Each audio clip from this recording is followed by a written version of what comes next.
This started as soon as Luka hit high school. He wanted to fit in and went to his first Friday night football game, saw the older students up front in the better seats vaping, and wanted to get up there with the older students. He quickly picked up vaping to fit in. We found the evidence everywhere, the caps from the Juul pods, empty Juul pods, and overnight his behavior changed. And we quickly realized that he had a serious problem with vaping. He could walk into a gas station and purchase it. He could ask older friends to purchase it. He was getting it at school. I don't think it was a problem purchasing it. He was using a pack of pods per day.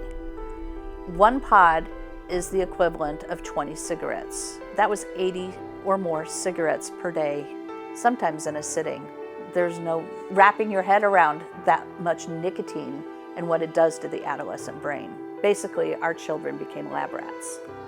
He went from being a kind, outgoing, smart, fun-loving boy, excited about life, to an explosive, mean stranger we had never met before.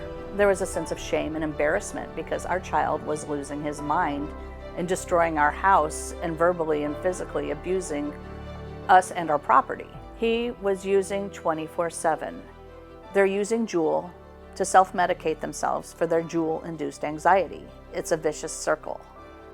We couldn't put him in an outpatient program because he would go to school and use it in the bathroom in the classroom. He would use it in bed while we were sleeping. He was not sleeping because he was in bed juuling all night. And, he'd get maybe an hour's sleep and then get up and go to school. It's no wonder his grades went from A to F.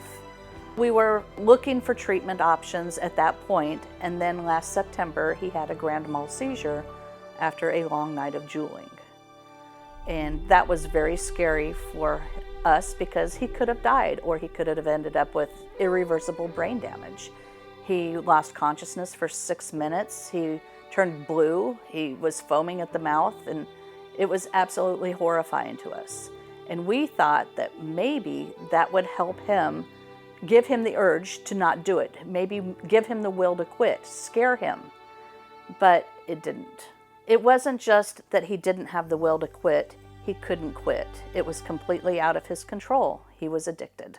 We realized we needed other help.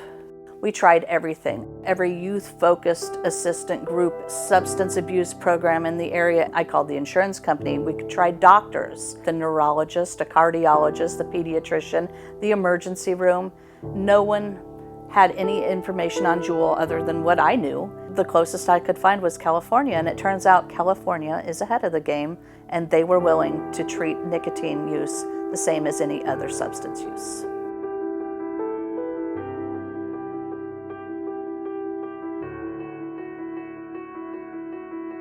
When I went to pick up Luka, the happiest day of my life was when he thanked me for sending him for treatment.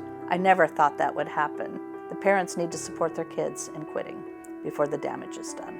Now people are finally paying attention in fall of 2019, but it took several deaths and an entire generation addicted.